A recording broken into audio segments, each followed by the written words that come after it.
All right. Greetings, everyone. I'm gonna go ahead and solve.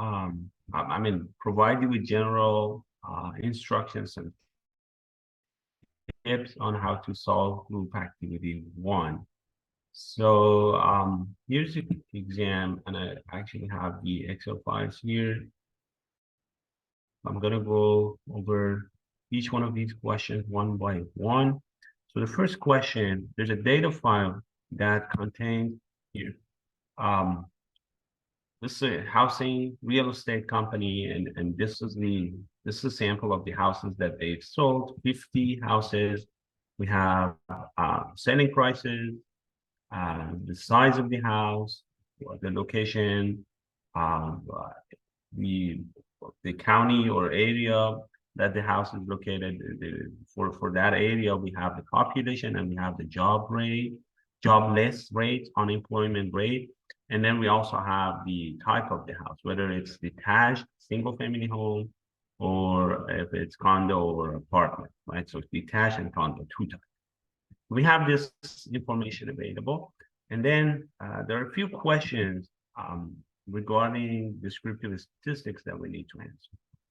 So it asks for the first question. It asks for graphical and numerical summaries to display the scope of company's activities in terms of house sizes, prices, location. And then it says discuss what you're doing about the company. So for graphical and numerical summaries about the scope of the company here. So you can think of it yourself. So there's a selling price, there's a even population and jobless rate. You can actually summarize these two, and then the type. So the question here is to give a summary statistics of, the thing that I mentioned, selling price, and size. Wait. Size, price, and location. Yes, exactly. So here I'm actually mostly looking for summary table, a frequency table. You can also do statistical inference for these quantitative variables, and then for this one, you can do a count. For example, if you decide to use descriptive statistic tool, you can use these two columns. You can do just to get the mean, max, and some other median and some other statistics for selling price and size, and then summary statistics, and that's good. It's okay. So it gives you selling price, the average, standard deviation, and so on and so forth. That would be part A. You can also, you can also do a, because the next question asks for frequency, but it doesn't ask for, it asks for a cross tabulation basically in house type and neighborhood. You can also do a histogram for selling price and size. So these are the two quantitative that this question has. So you can also do a histogram chart, and let me first select this one. Let's say for selling price, you should also do it. If you choose to do it, you should also do it for size as well. So insert and then do a histogram. This is selling price histogram.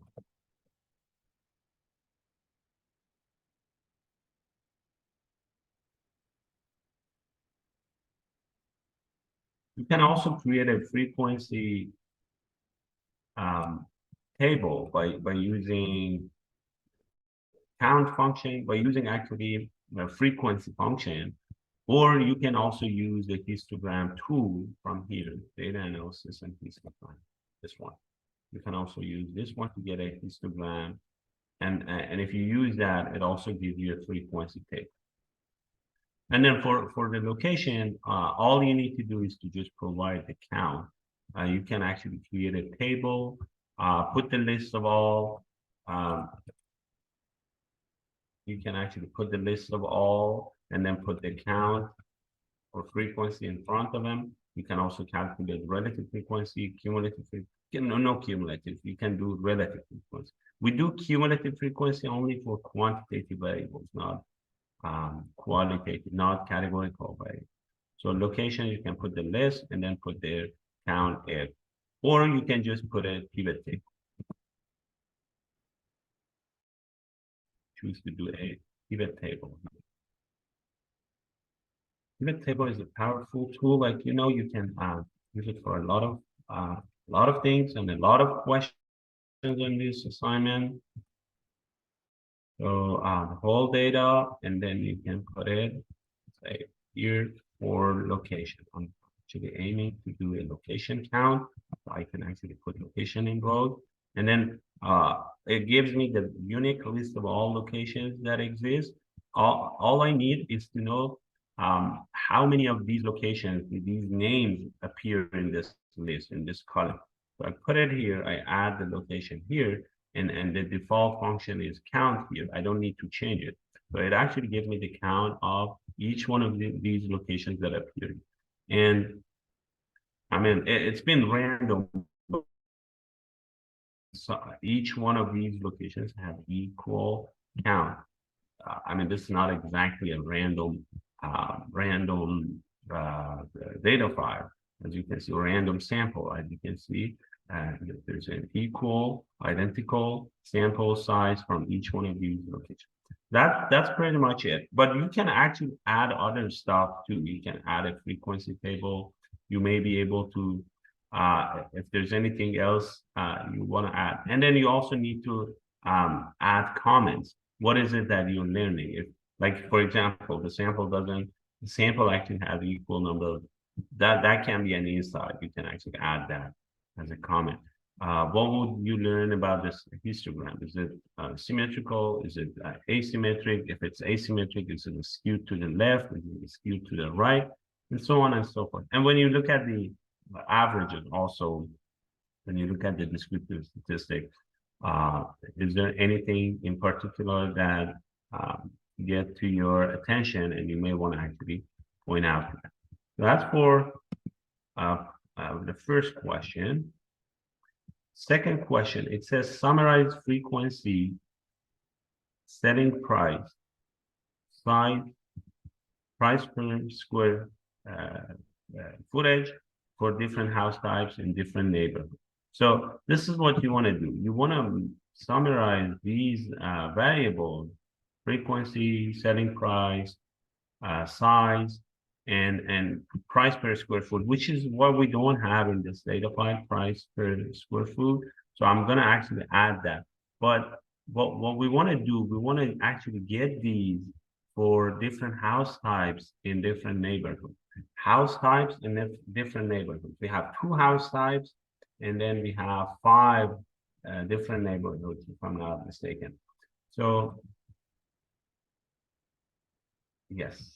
4 or 5 different locations and 2 house types, condos and detached. So we want to actually create a table that has, let's say, locations in the rows and house types on the columns, and then we put these values: frequency, count of houses from each type in each one of these locations, the average selling price, the average size, and then price per square foot. Okay, so these are the ones that we want to show.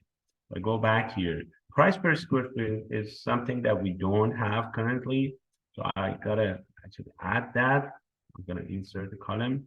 That would be price per square footage, and that would be, so if this, for the first house, if the price is 87,000 and this the square footage is 2301, all I need to do is to divide the selling price by the square footage of the house, and it will give me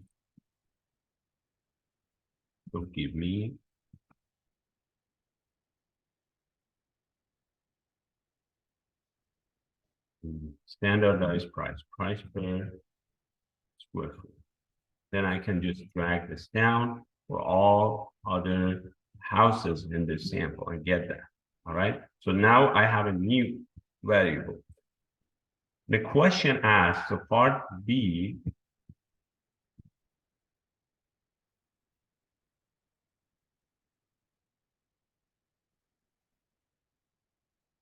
asks for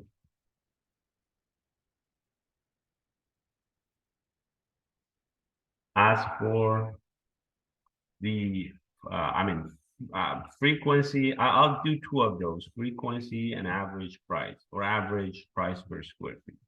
So but I'm going to use a pivot table because it makes it easier when it'll be much easier than writing a COUNTIF function and less time consuming. So I go to insert tab, pivot table. First, I have to make sure that I'm clicking somewhere on my table, because it'll sense the whole table. Otherwise, I have to give it. I have to specify the location. See here, yes, the whole table is given, and then here I put it. But I want to actually put my answer. Okay. And then I'm summarizing for different locations and different house types. Different house type, different locations. So this is the ideal, basically a framework that I need to work with. I need to fill this table out. Different things that the question asks. First thing is the frequency, is the count of houses in each one of these categories. Again, you can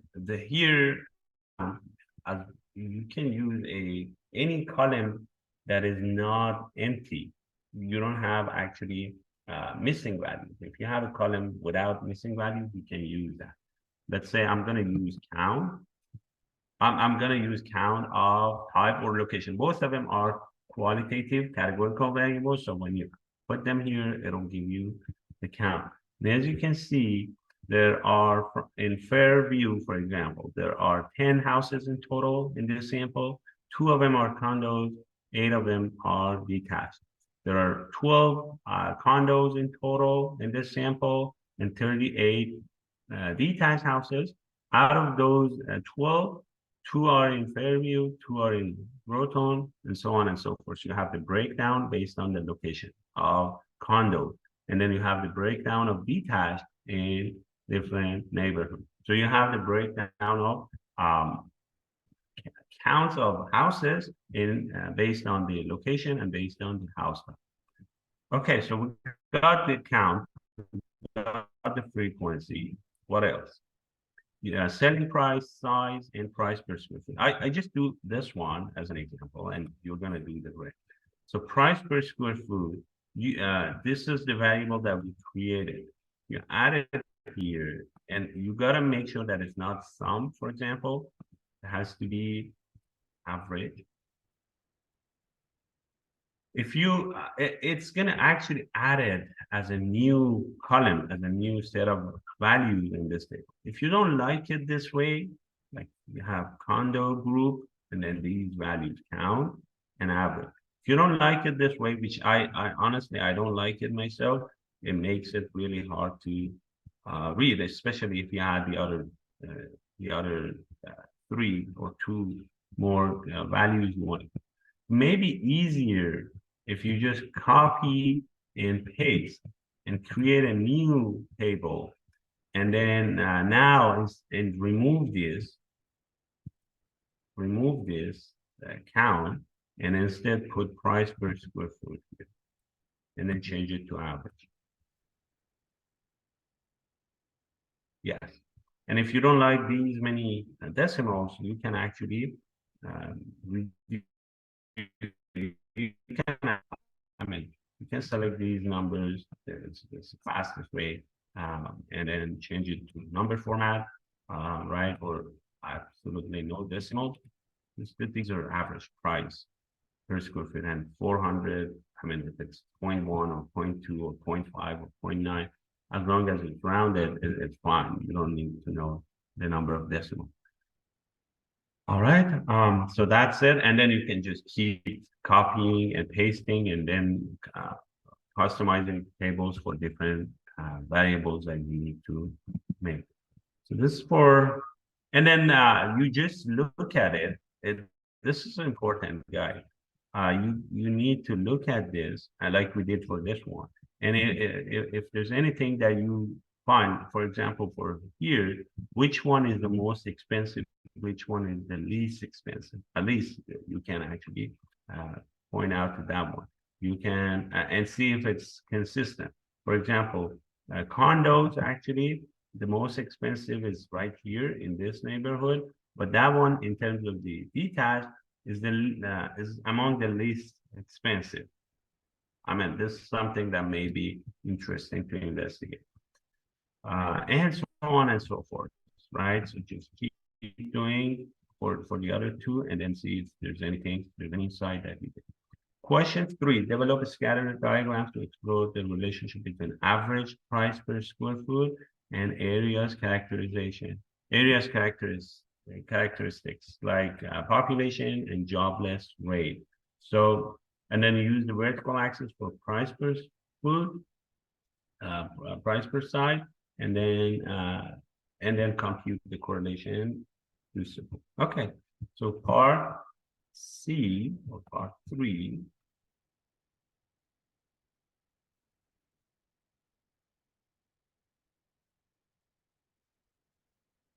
Okay, so we are, the question asks,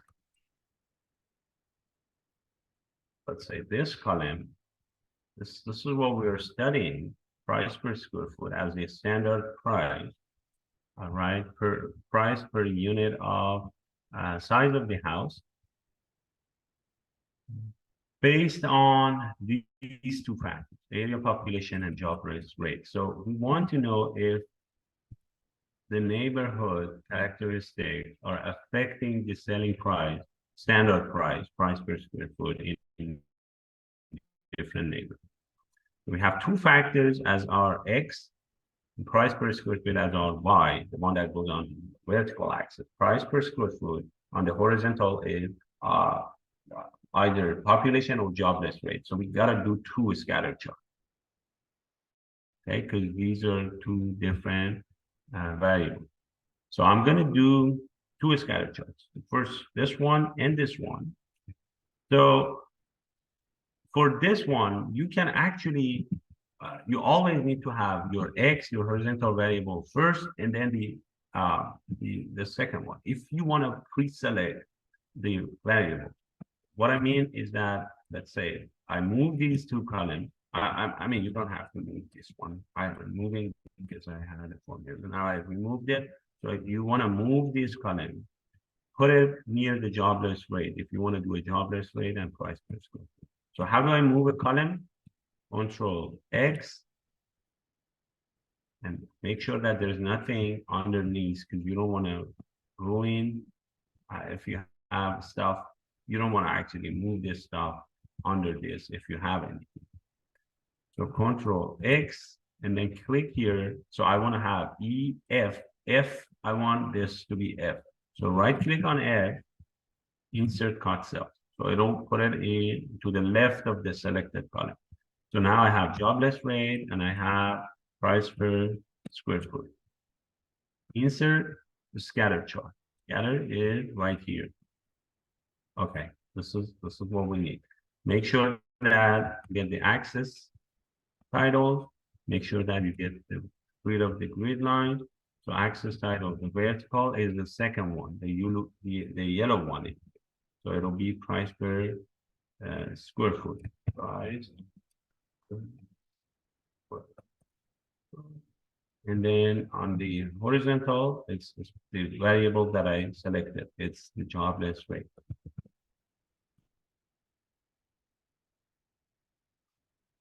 This is the first one.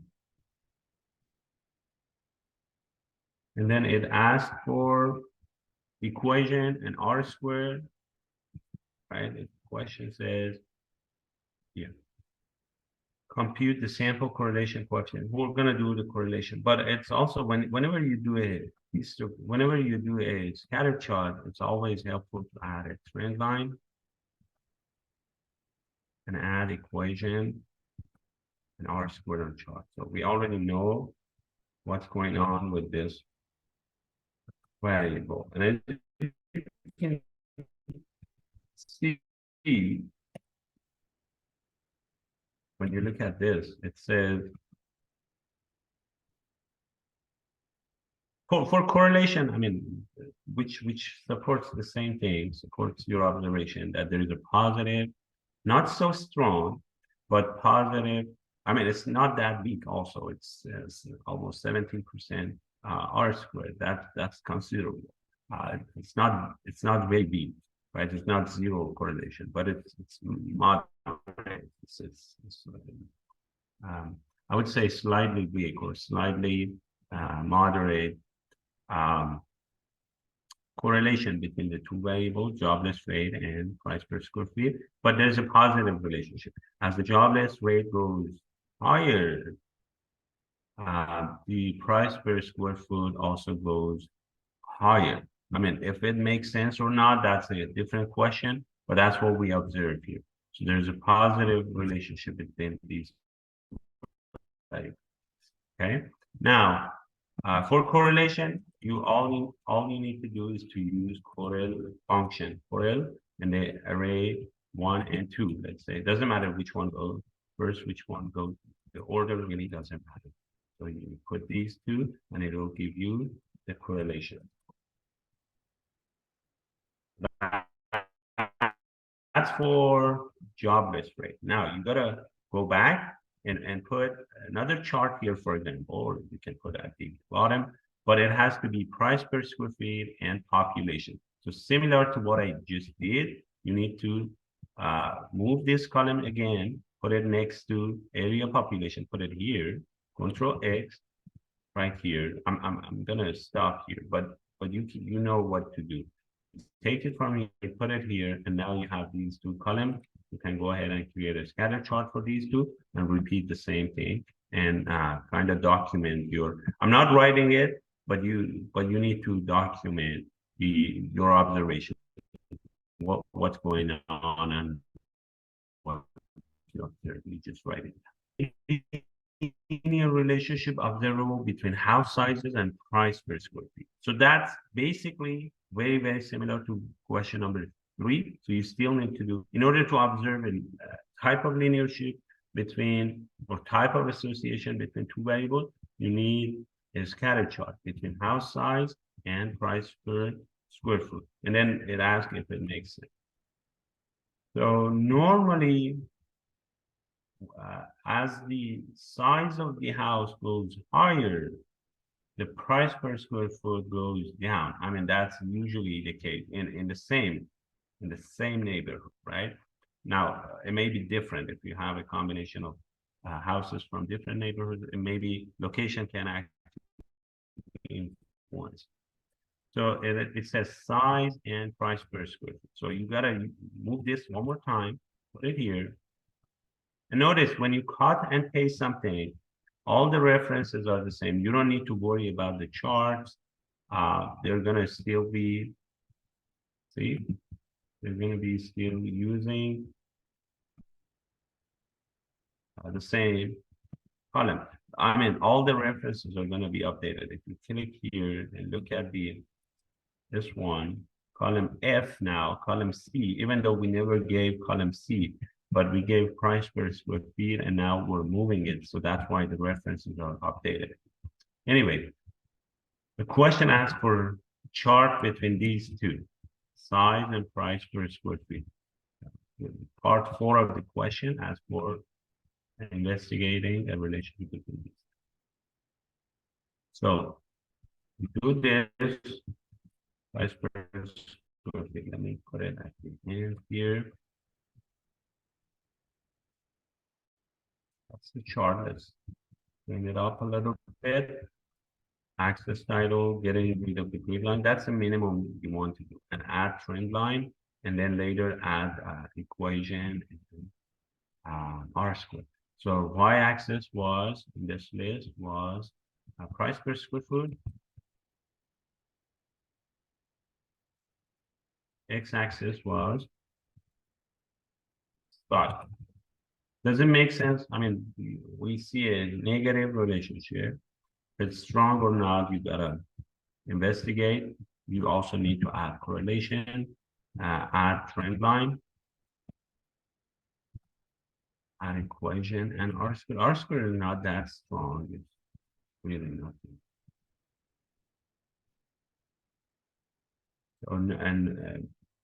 Very, very weak negative relationship. Negative, like I said, it makes sense as the houses grow, the size of the house goes larger, becomes greater, the average price per square foot usually drops a little bit.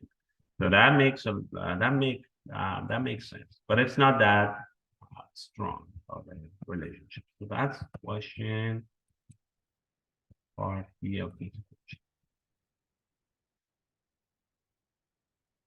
And then again, you gotta add those comments. So I'm gonna move on to the next question. Chapter 3.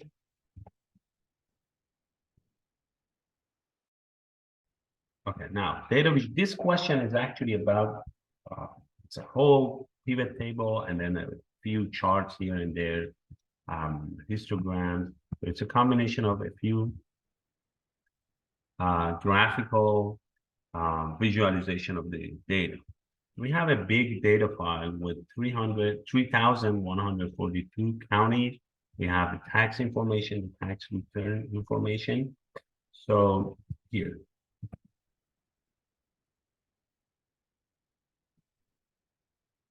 So here.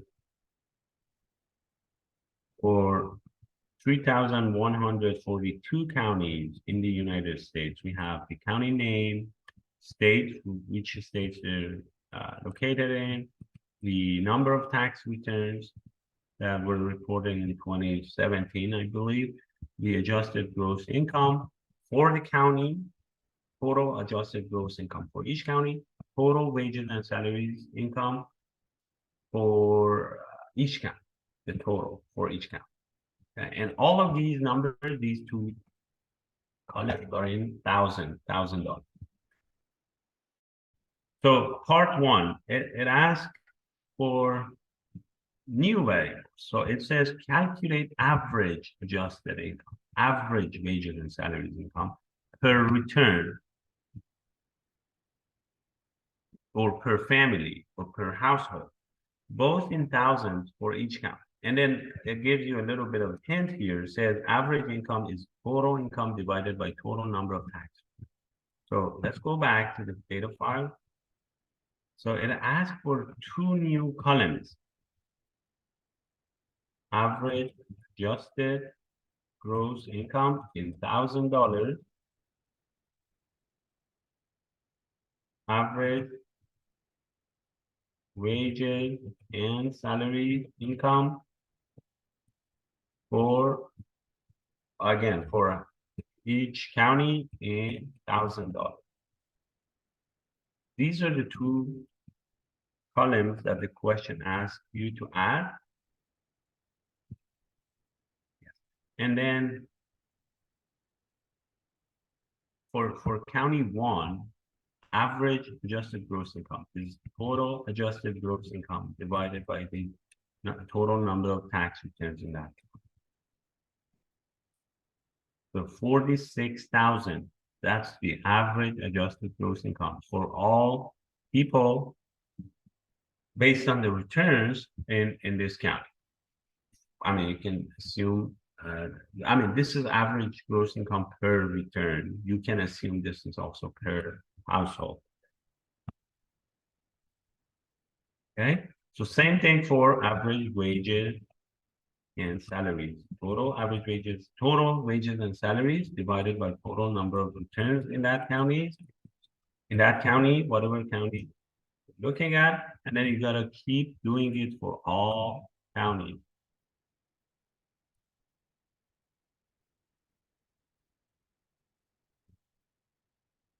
Uh, make it less messy. You got the idea. Average is total divided by number of returns. Average wages and salary, same thing. Total divided by number. And that's it. That's the answer to part one. Part two, create a frequency table, cumulative relative frequency table, and histogram for average adjusted growth per the one of those that we just created. Use the bin width of 5. Interpret the results. Do any data point appear to be outliers in this distribution? And then if you find any row with measurement errors, you should remove them and update the data set. So, I mean, if it's outlier or not, we can easily take a look here. Look at the range always. It's a good idea. If you're looking on one variable, you want to look at the range, minimum, maximum, see if anything is, I mean, if you see any red flag or anything that it doesn't make any sense. And it asks for bin widths of 5. So let's go ahead. But when it asks you for a specific bin width, you can still use a histogram chart. If it gives you a minimum and maximum, which is not actually in the data set, then you have to use histogram tool in the data analysis toolbar. So for this one, we can in fact use the data bins of size actually 5 using a histogram chart, or that can be actually a starting. But anyways, if I go back here, it says average adjusted gross income. So this is the variable of interest, the variable that I want to make a histogram for. For part A, that was what we just saw. On part B, it asks for histogram of average adjusted gross income. Average adjusted gross income per return, bin widths of 5. So I can select this column, insert a histogram. Okay, this is a very nice chart. Also, okay, just put it where I want it to be. Now, this one, the question asks for bin widths of size 5. As I see here, for example, this one, 63 to 66.1. So the bin widths right now is 3.1, the difference between these two. If you look at the lengths of these bins, they're all 3.1, 3.1, 50.6 plus 3.1 is 53.7. All right. Now I need to change this to 5. How do I change it? If you're on I mean, you need to have a desktop version of Excel on a Windows to be able to do it. If you're on a Mac or another sort of Excel, another type, another version of Excel you're using, maybe slightly different. But for me, I right click on the axis and format axis on the histogram. That's how it allows me to do it. Then it asks for, there are some axis options. So the only thing that the question asks is bin width of 5.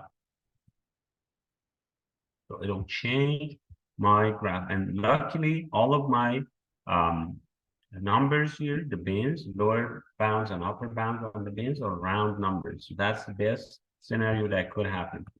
This is also a histogram for average gross income per return. Okay. And this is a histogram. And if we want to add access title, then on the histogram, always vertical axis is frequency, the count. Horizontal axis is the variable is AGI.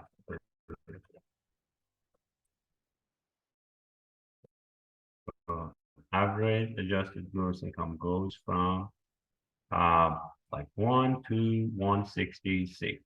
Now the question asks if there's any outlier or anything like that. So for that, we need to investigate the data. I filter the table and come here, average adjusted gross income, come here, check it. I see the numbers go from 1 to 142. 142 actually, it makes sense, but it's also a little high. I can actually, this is what I can do. Look at, but one is too low.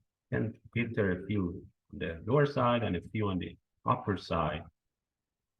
142 is the largest, and the difference is a little too much with the second largest value. I can actually filter all of those.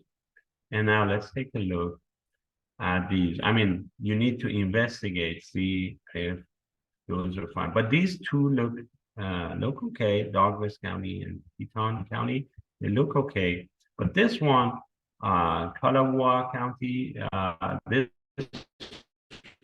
one actually doesn't make a lot of sense. I mean, you can't have the count be -1.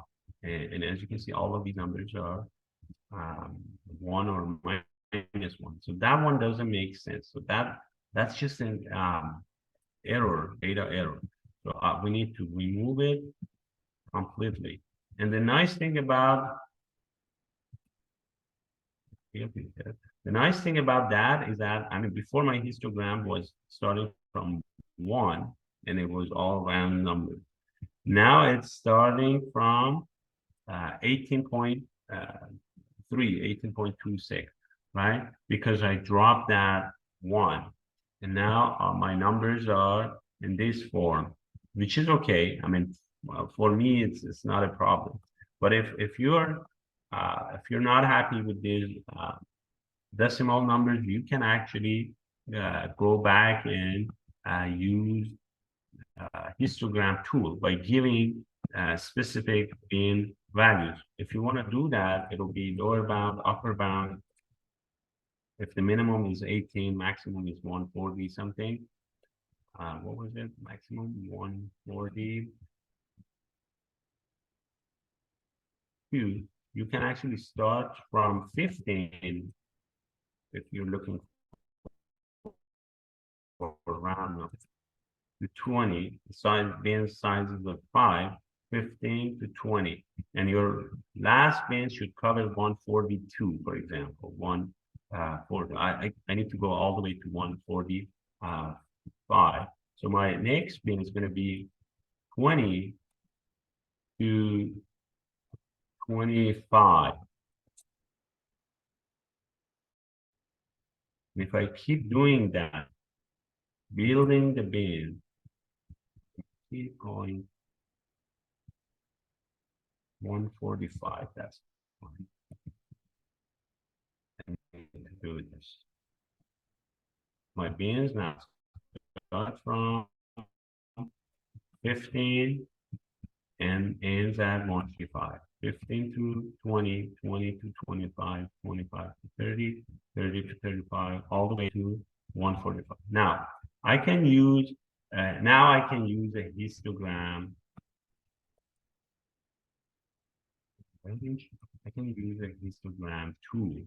For that, I need to go to Data tab, Data Analysis, Histogram. Again, this is optional. I mean, if you want to have round values for your bin, otherwise this is still fine.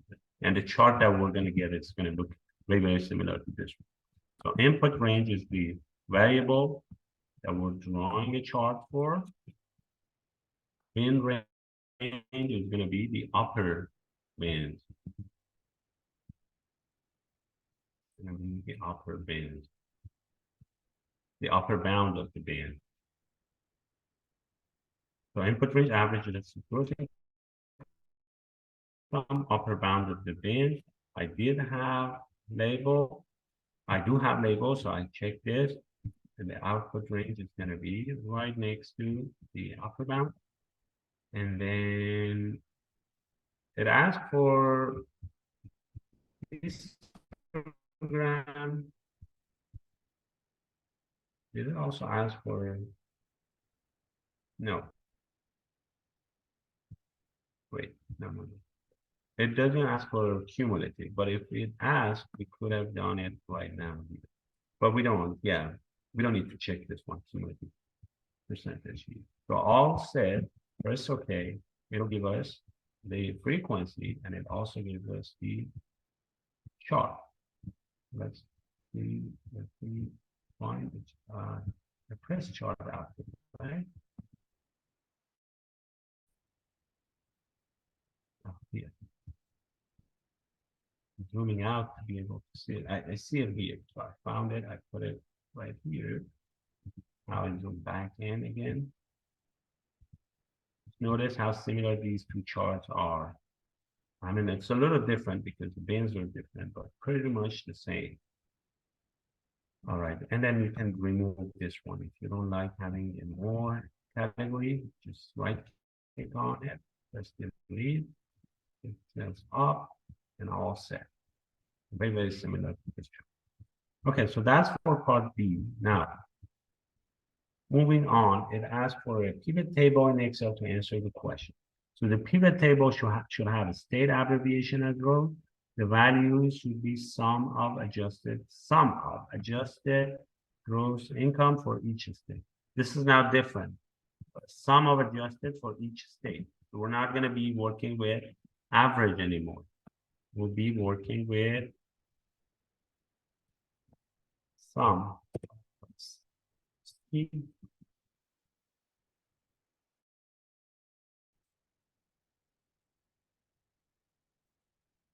Insert the table here.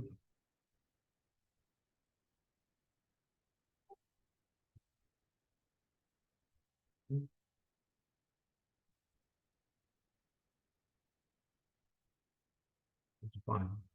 The problem here is that it says the name doesn't make any sense. The problem is because I don't have any name here. I'm going to remove this completely. You guys don't need to show the formula. Remove it completely and then go back here and do it again. Data tab, table, A to G, location is going to be here. So it asks for state abbreviation as row, and then show the total tax, total average adjusted or sum of average adjusted, so sum of adjusted gross income for each state. So if you add these guys, adjusted gross income for each state, let's say California. So 58 county in California. So each county, for each county, we have the total adjusted gross income. If we add all of these numbers, it's going to give us the total adjusted gross income for the state of California. That's what we see in that pivot table here. Then it asks a few questions. Sort the table. You know how to sort it. Sort based on states with the smallest first. So you want to sort. For sorting, you can right click on it and here. Sort largest, smallest to largest. I mean, you can do that. And then it asks a few questions, which I'm going to skip. Show the values in your pivot table as percentage of grant for. For this one, you want to change the display. For anything regarding these values, if you need to change the value, the format, the display, this is where you go. You go to value field setting and then show values as. It asks for, in this case, I mean, You go here, if it's a format, you click on this one, number format, change the formatting of the values here. If it's about the showing instead of absolute values, absolute count, or absolute sum, if you want to show it as percentage of grand total, for example, that's what you can do. Go to show values as, change it to percentage of grand total. And now you see, like California, for example, is counts for 12.5% of total, total adjusted gross income in the United States, right? That's the slice, that's the share of each county, each actually state that you see in the country, and you can see which ones actually are less contributing or less paying in total. I mean, that makes sense. It's also a function of the population and other factors. Next one, add the county name to the row labels, and then just do it for filter for the state of Arizona. Which county had this one? It says add the county name to row labels. So, I mean, if you follow the instructions here, it's pretty clear. So you want to add the county name to here, and then also filter for here. So you want to filter for state of Arizona. So AZ, only Arizona, and then you have these values. And then if you have to sort again, sort largest to smallest, for example, or smallest to largest, depending on what the question is. And then which county has the largest, which county has the lowest. You can actually look at that table and answer those questions. Create a bar chart to compare the top 10 US states. Now, for part 4, it asks for top US states in the based on the total adjusted gross income. Sort the data for nicer adjusted gross income. So, I mean, so if we have this, just copy and paste for part B.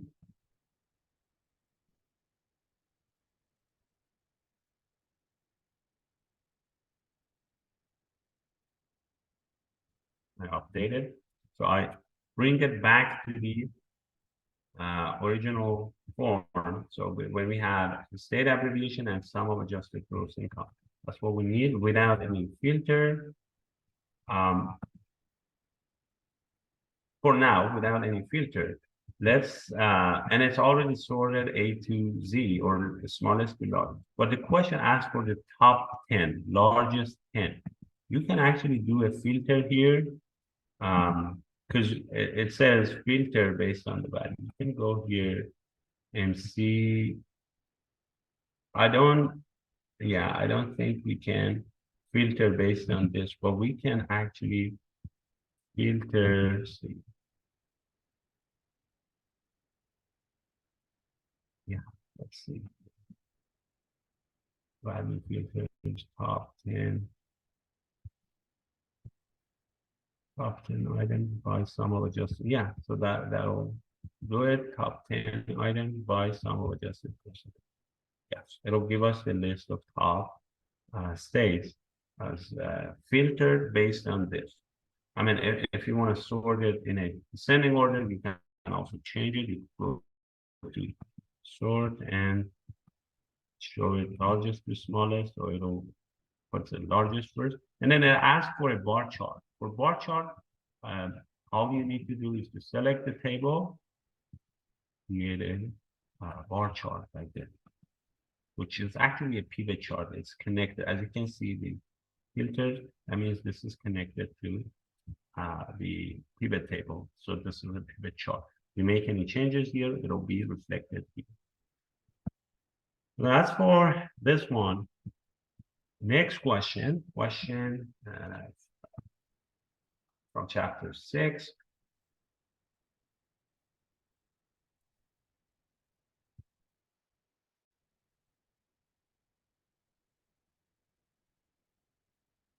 Question from chapter 6. Okay. So this state of this is a sample of customers. The data that we have here is for a sample of customers that go to like regularly go to a car wash. So for these customers, which we have like 400 of them, random sample of 400 customers, we have their age, we know where they're coming from, the side of the county, it can be 1 to 4, yes.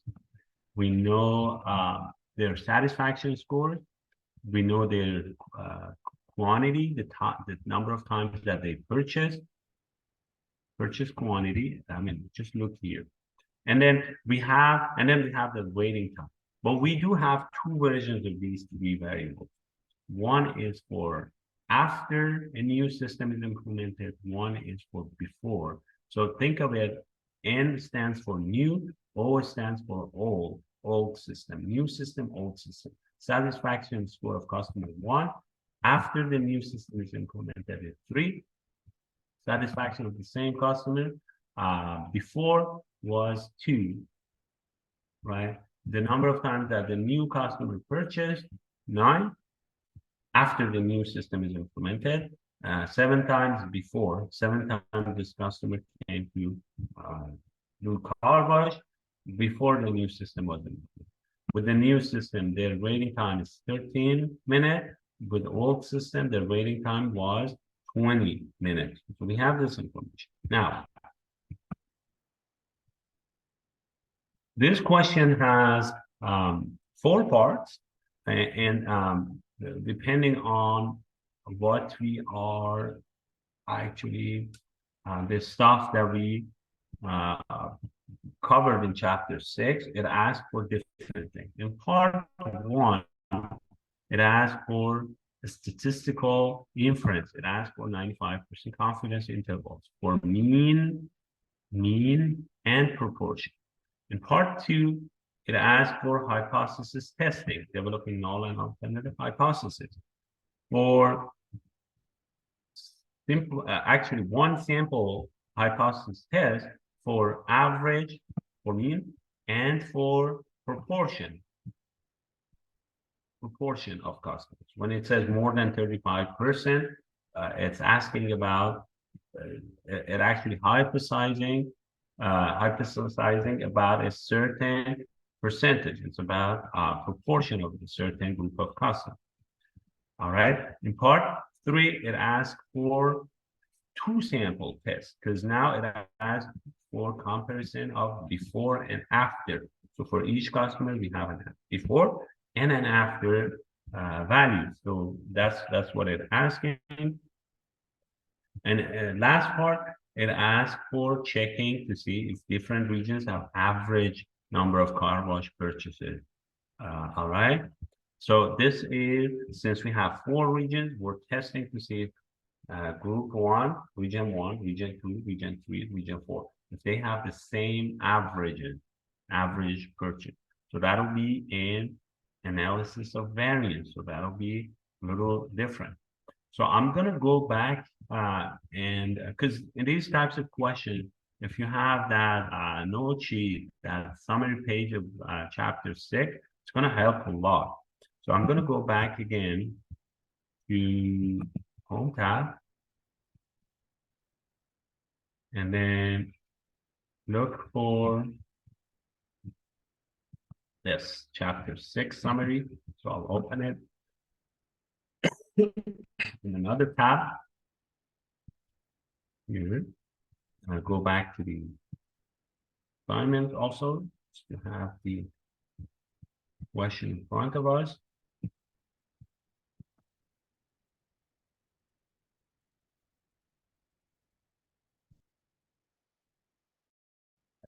Let's go one by one. Question 1, part A.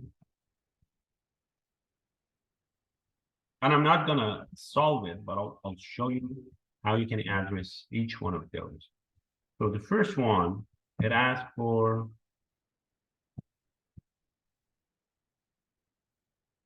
question chapter 6.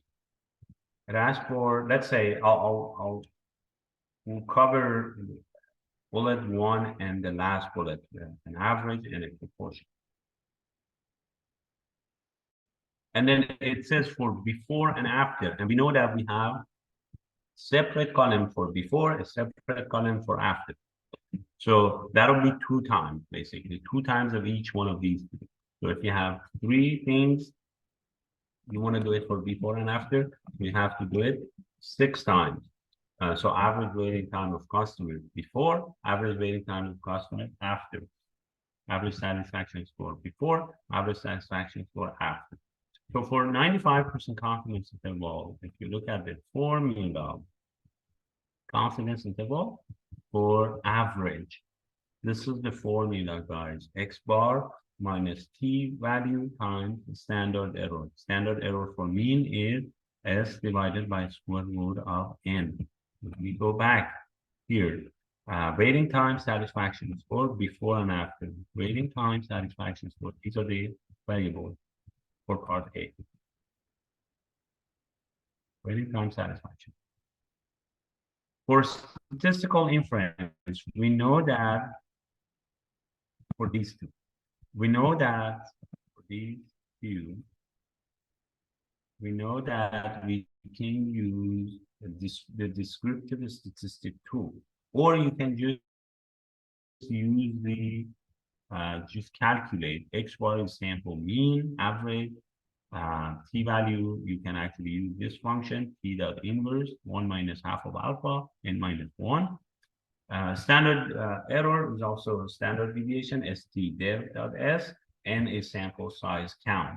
All right, you can use this formula, or you can use a descriptive statistic tool. For descriptive statistic tool, it gives you the margin of error directly for quantitative variable. For data analysis, descriptive statistic tool. So this one, I need descriptive statistics for satisfaction score and for waiting. I mean, since I can give all of those at once, even the quantity, even though it's not asked, I'm just going to do it just to save a little time.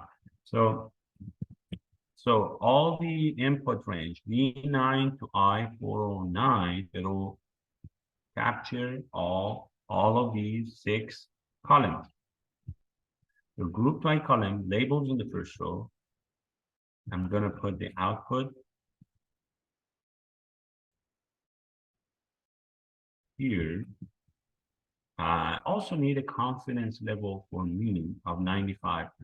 So this in Excel is basically the margin of error. It gives us the margin of error. What is margin of error? Margin of error is this. This whole thing is called margin of error. T half of alpha times standard error. That's margin of error. So if we have X bar sample mean, and if we have margin of error, we need to once subtract it and once add it, and it'll give us the lower bound. So I'll go back here. That's okay. So I have mean of the X bar, and I have the margin of errors for all of these 6 variables. So I can go ahead and find point estimate, lower bound, upper bound, or lower limit, upper limit. So point estimates, let's say for satisfaction score in the new system, it is point estimate for satisfaction is equal to the sample mean. Lower bound is sample mean minus margin of error. Upper bound is sample mean plus margin of error. You have formulas. And the nice thing is now that you can drag this formula to the right and get it for each one of the other ones.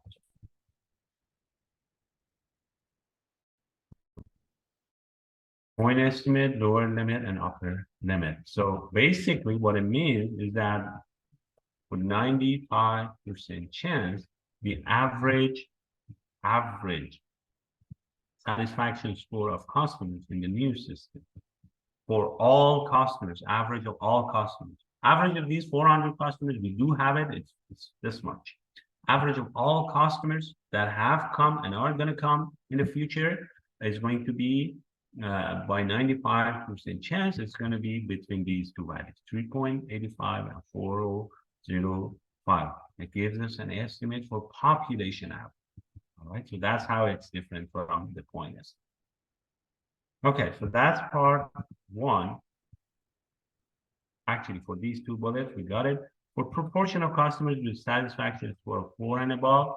So for that, we need confidence level still, but we need it for proportion. This is where we should be looking at. Population proportion, confidence level. So this is the formula. P bar plus and minus margin of error. Margin of error is the half of alpha, z value, time, and z value you can find it right here, and the standard error. Standard error is square root of P bar, 1 minus P bar, divided by sample size. So I mean, I'm not going to solve this one again, because I mean, you can just use these formulas. Alpha is 5%, so it'll be 1 minus 5%, 0.05 divided by 2. Just put it in here, give it the z value.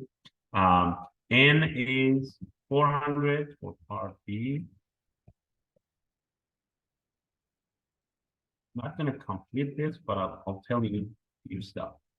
So sample size and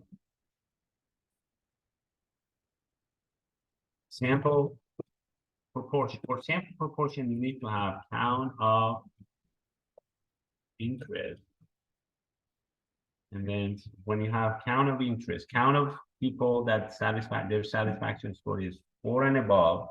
By the way, this is, you have to do it once for new system, one for old system. Right, so bullet. Wait a minute, I'm not still in part 2. I'm in part 1, bullet 3. Not in part 2, bullet 3. Proportion of customers with satisfaction score of 400.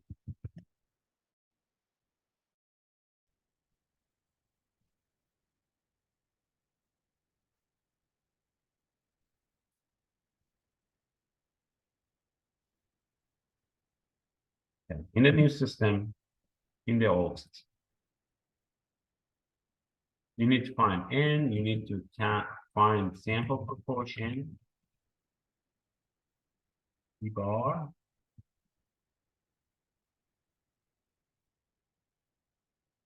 and then just follow the formula. If you have P bar Z value,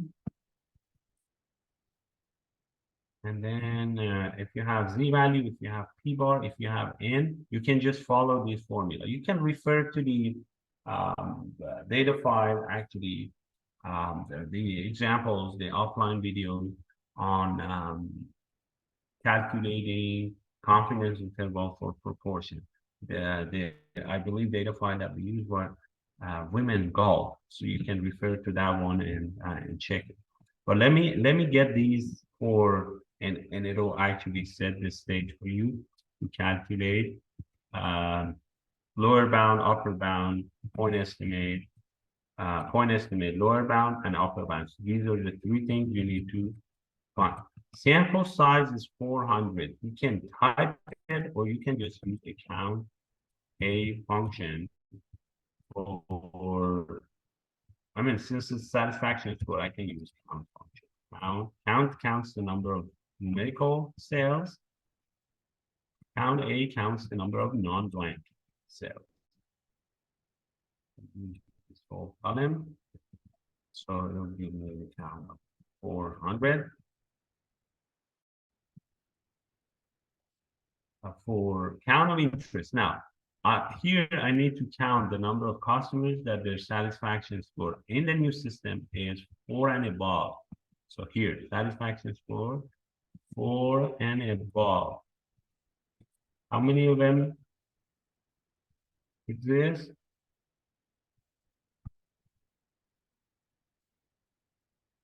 It's not actually given me. It's weird.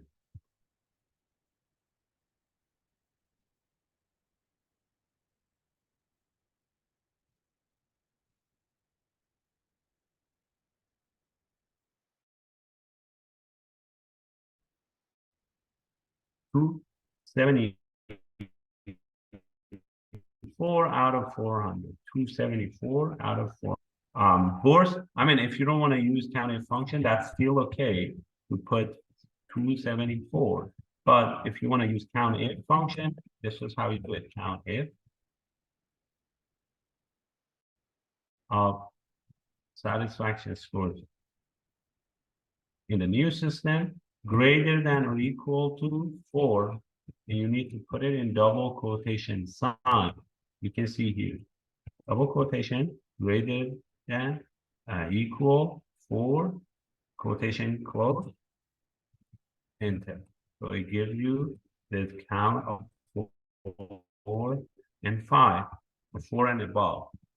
For z value, you're going to use norm for x inverse of 1 minus half of alpha. Alpha is 5%, half of it 1.96. And like I said, you have everything to now go ahead and calculate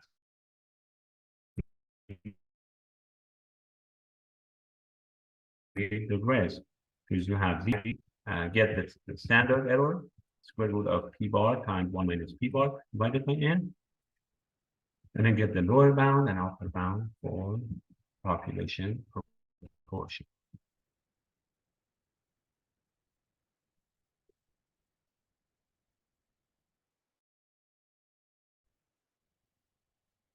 And you need to do it also for the whole system as well.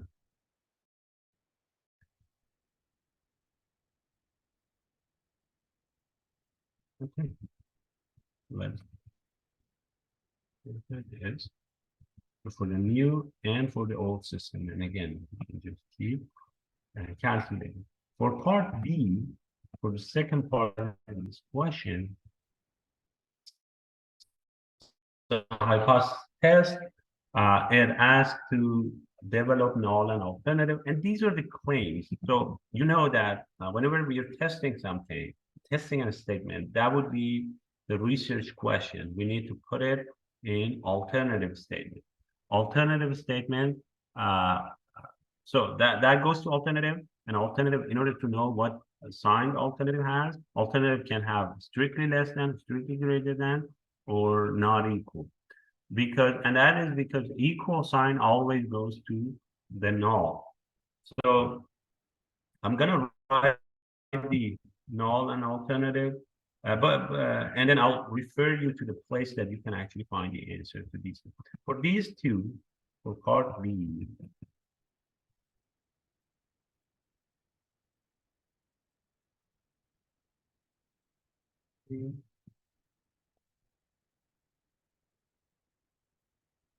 so null alternative.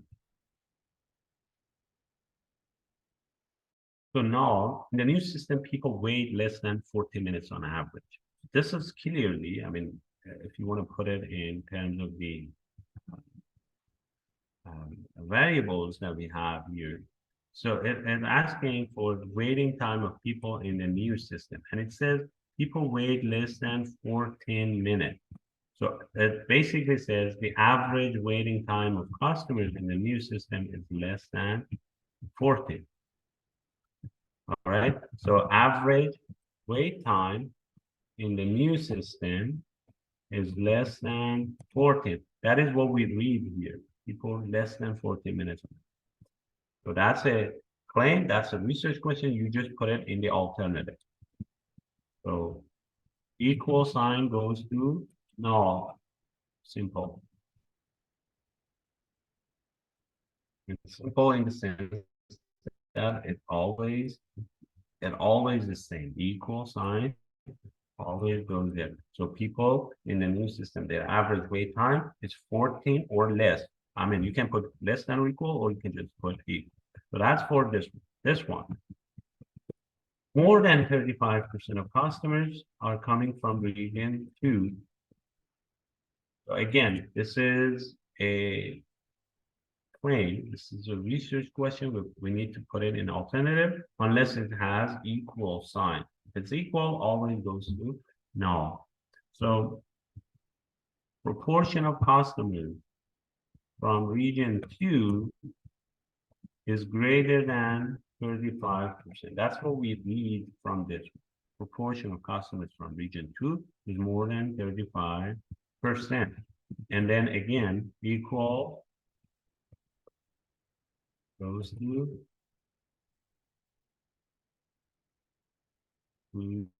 no, or you can just put less than or equal. Both are correct. Less than or equal. I mean, equal, at the end of the day, equal is what matters. When we test for equality or not equal, or actually strictly greater than 35. So that's why it's okay to put equals.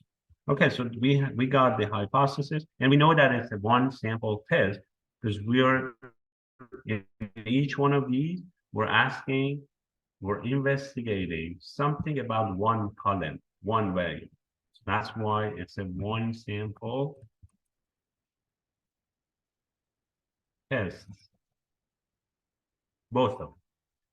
So if I go back to chapter 6 summary page, one sample test, we're checking to see something about a column, a variable. We have one cell for population mean, and we have one cell for population proportion. The first one is population mean, mu. The second one is about population proportion, P. So again, I refer you to these cells, but the process is pretty straightforward. We just wrote the hypothesis. I can actually pick one of these and get the test stat. Let's just do it maybe for this one. It may be a little, again, if you follow the process, it'll be pretty straightforward. But let's do this one. We already wrote the hypothesis. We know that it's a lower tail, this one, lower tail test. How do we know if it's a lower tail test or upper tail? We just look at the sign in alternative. If the sign is less than, it's a lower tail. If the sign is greater than, it's upper tail. When you read this, you read proportion is greater than 35%. So it's upper tail test. Okay. Yeah. Sorry, let me go back to chapter 6 summary page. Let's just do it quickly for population proportion. All you need to do is to calculate test stat is this sample proportion value in this question is 35%. P bar, the sample proportion. You have to calculate it. Proportion of people coming from region 2. You need to go to the region column, count the number of region 2, and then see how many percentage of them are coming from region 2. That gives you the proportion, P bar proportion of them. Once you have that, you need to calculate p-value. P-value lower, you have the formula. P-value upper is always 1 minus value, p-value lower tail. P-value 2 tail is 2 times minimum of the 2. So going back here, let me just calculate this one real quick, and I give this one as for you guys to practice. This one would be, we need sample proportion. Sample proportion of region 2.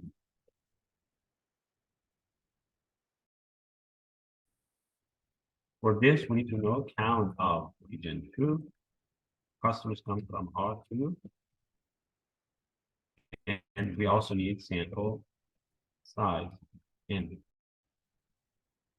the sample size, we already know it is 400. Count of region 2, we need to use count if function, count if in region 2, count of this column. And then what is it that we're counting? R2. It gives us how many? Column C. R2, I have to specify it as a text by putting it into double quotation mark. So 159 out of 400 are coming from region 2. That would be 39% or almost 40%. 40% of observations are this one.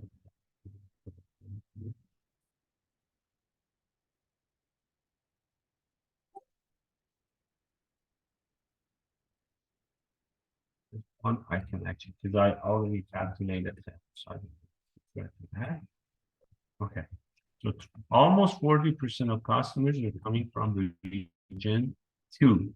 Now, the question asks for we're testing, so we gotta calculate this one. So all we need to do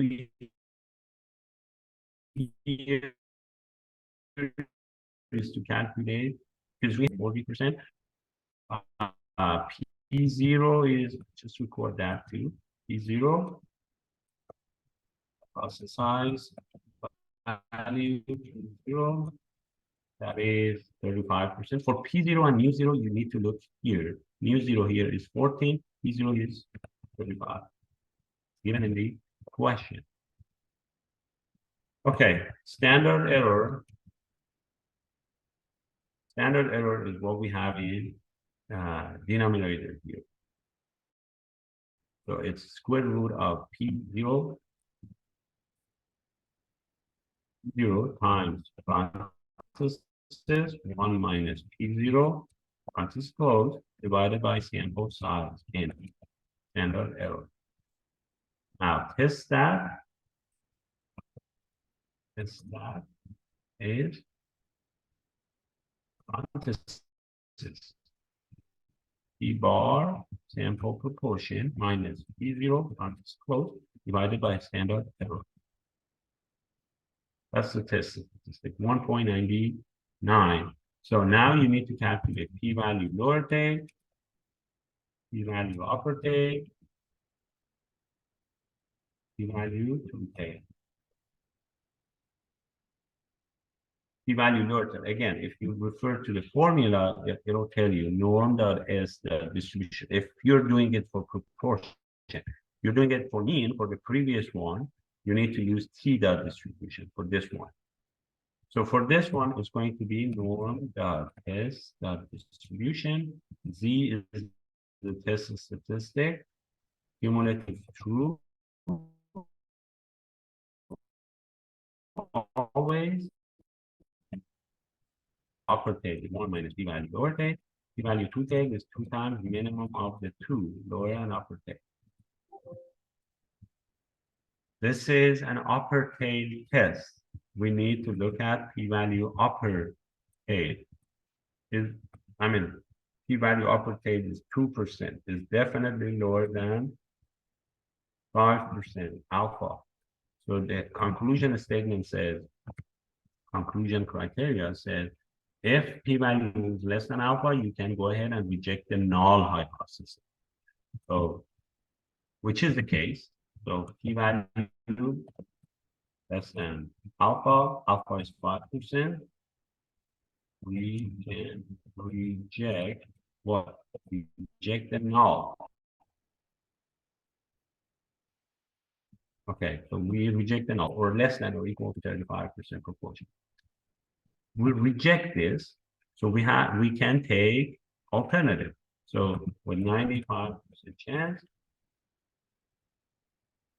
portion of R2 region 2 is greater than 35. Is indeed greater than 35%. So that's it. And then, like I said, I'll leave this one for you. Part C. Part C asks for It asks to check. But basically, when you read this, it says they've spent a lot of money. They want to know if there's a justification for the cost. This hence said you should test for favorable changes in mean satisfaction score, mean waiting time, and mean number of car wash that they purchased, people purchased. So part C says before, this is before after analysis, because you're justifying the new system implement. If the new system is making improvement in satisfaction score, you would expect the satisfaction score of customers in the new system to be greater than satisfaction score in the old system. Isn't it so? Yes. So satisfaction score of customers in the new system, we want it to be greater than satisfaction score of customers in the old system. But this, the nice thing about this is that we actually have, we compare these values, the new with old. There's for each new satisfaction score that we have an old one that we can compare it to. So we don't need to calculate the average of old, calculate the average of new and compare just those two values. We have the luxury of comparing 400 pairs, not just one pair of new one and new two. We can actually calculate difference of one with difference of one before, after, right? For customer one. Same thing for customer two, same thing for customer three. And then all we need to do is to check to see if average of those differences, new minus old, is greater than 0. That's really the hypothesis. Average of the average of difference between new and old is less than or equal to 0 or greater than 0, right? So that's the hypothesis. That's, I mean, looking at the alternative, that would be when you have a significant improvement. So looking at taking this, so we wrote it for satisfaction. How about the quantity? So if the quantity in the new is greater than quantity in the old, we say that's a good thing. That's an improvement. You can use that for justification purposes. Same thing. But for waiting time, it's just the opposite. We want the wait time to go down. The wait time in the new system minus wait time in the old system. We want it to be negative. Wait time in the new system compared to wait time in the old, you want it to be less. That's when you can say the new system has improved waiting time. Okay, let me update this one too. Waiting time of new minus waiting time of old. It should be greater than or equal to 0. You can put greater than or equal, or you can just leave it as equals. We always work with the equal sign in there. All right, so that's the setup, alternative, and all. And you can see here that this is not a one sample test. We're using 2 columns this time, a new column and an old column for each one of these 3 tests that we're gonna do: new system and old system. I'm gonna just do this one real quick, show you how you can do it. But this one, like I said, it's 2 sample. It's hypothesis test for 2 sample. Let me go back to chapter 6 summary. It's a 2 sample test, and it involves averages. It involves mu averages, and it's actually here we have a paired sample case. So this is the part of this chapter 6 summary that we should be looking at. We already built the hypothesis. Now we're using the t-test paired 2 sample for mean, and then once we get the p-value, we can make the conclusion. T-test paired 2 sample. Going to data tab, looking for the right tool. Press T on your keyboard to sample. Here, this is the one. And it's in fact the same for all three of those. You can actually use this tool for all three of those, but I'm going to use it only for the first one. So satisfaction score of mu, and it's very important to put the values with the same order as you wrote in your hypothesis statement. So D9 to D409, that's my satisfaction score of mu. Variable to range is satisfaction of E9 to E409. Hypothesized mean difference is 0. We're testing to see if there is any improvement. There is no specific value of improvement that we're looking for. Labels exist. I just started with D9 and E9, so those are labels. And then output range. Put it here right after my hypothesis. That's okay. Yes. Test per to sample for me. At the end of the day, all we need to do is to pick the p-value, to get the p-values and make our conclusion. So this is an upper case test. How do we know it's upper case? When we look at the sign here, it says mu greater than, in alternative, greater than 0. So greater than, upper case test. We need p-value upper for making conclusion. It's up to us to figure out if this is lower tail or upper. This is always, I mean, when you have for T and for normal Z stat or T stat, always, you look at the value of test stat. It's positive, the p-value is right hand, is upper tail. If the test stat is negative, the p-value is lower tail. And this is because normal standard distribution and T distributions are symmetrical, and the center is 0. So that's why if you get a positive value, positive test stat, it's upper tail. If you get a negative, it's lower. So since T stat is positive, this is value upper tail. That's a good thing. We are looking for upper tail. So this is, in fact, what we're looking for. So p-value is less than, and now you have to compare this to 5%. If you read again here, it says if p-value is less than 5%, alpha is 5%. P-value is, what is this? This is 0. This is 3.15 times E minus 26. E minus 26 is like 0.0000025 zeros and then 1 at the end. That's what it is.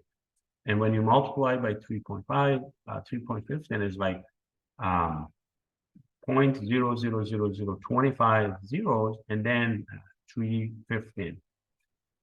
So it's very, very, very small. It's a very tiny numbers. P-value, upper tail is the one that we're doing. It's less than alpha, less than 5%, we reject the null. Rejecting the null means there is a significant improvement in satisfaction score. Satisfaction with 95%.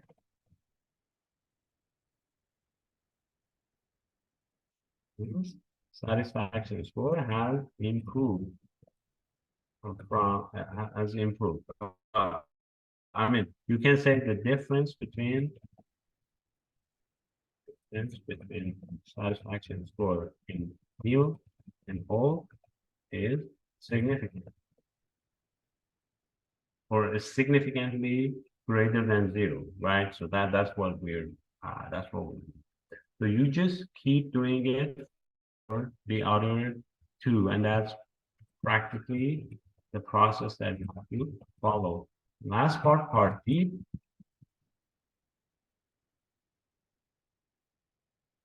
For part B, it asks for test to see if members from different regions had equal average number of purchases.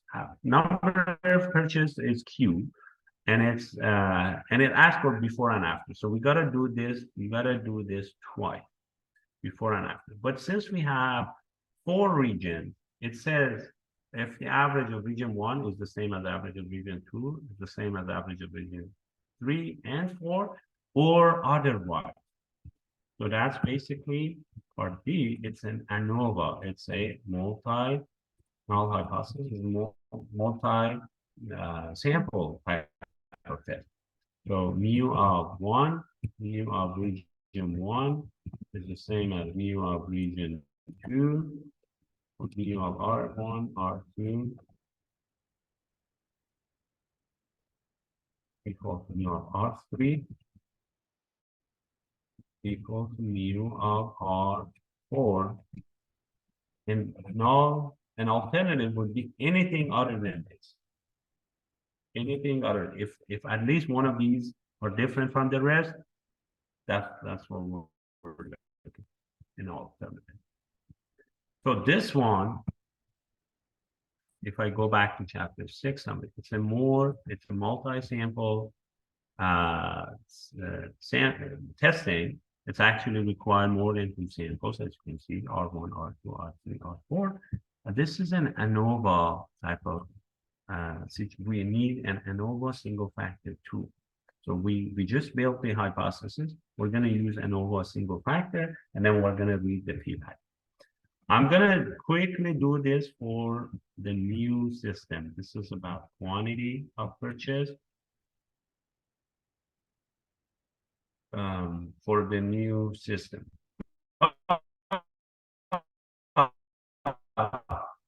It asks for ANOVA single factor. For this tool, this is something you need to know. And based on the examples that we have done in class and based on the slides and based on the text, there's a little bit of pre-processing for this. You need to put columns, you need to create the columns in this format. If it's not, which is not in this format. R1, R2, R3, R4. The groups have to be formatted, have to be sorted in separate columns, which are next to each other, like here. All right. You need to, I mean, I'm not going to put in orders, but you know that you know that they have to be the samples for each group has to be right below the labels, right? So we have 4 groups. So quantity of purchase. This is about quantity of purchase in this question. Yes, purchase of car wash, and I'm doing it for new. You gotta do it for old later yourself. So for this column, I need to put all the R1s, all the R2s, all the R3, and R4 separately. So in order to do that, I'm going to solve based on the region. And then in here, I just pick R1s. It'll be easier if you highlight those. R1 as yellow color, and then R2. Use a different color.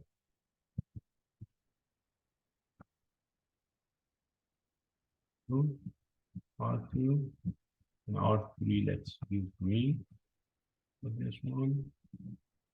R3 green. And R4, let's just use a different color. Let's just use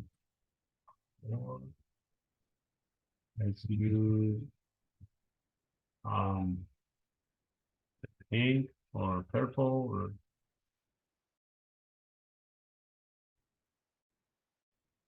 Yeah, let's just use purple.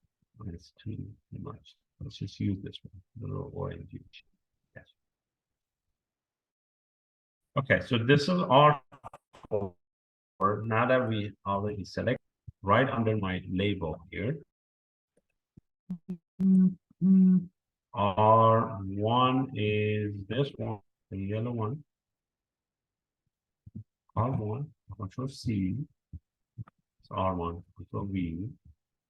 The blue one is R2, Control C, get this, Control C, Control V for R2. For R3, the green one, I believe, R3, yes. Same thing. Take it, select it, highlight it, Control C, R3, and paste it right. All right. So now we, instead of one whole column that contains data from R1, R2, R3, R4, I just separated them. Put each one in a separate column. Now I can go ahead and go to data analysis toolpath, call ANOVA single factor, and then put these columns all the way to the end.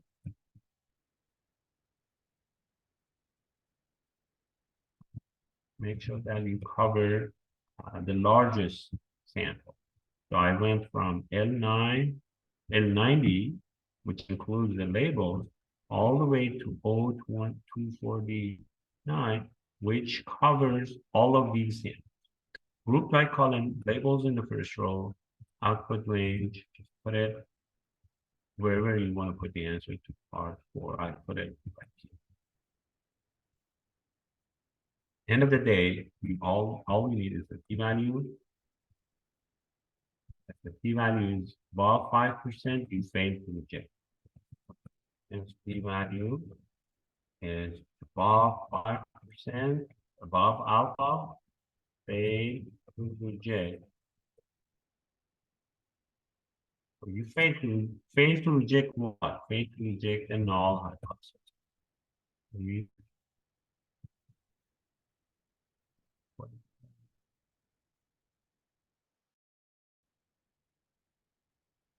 reject the null.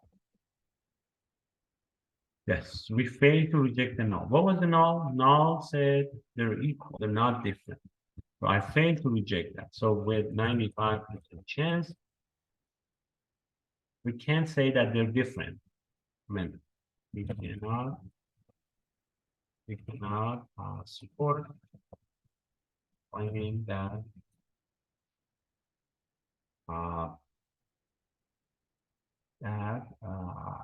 average this quantity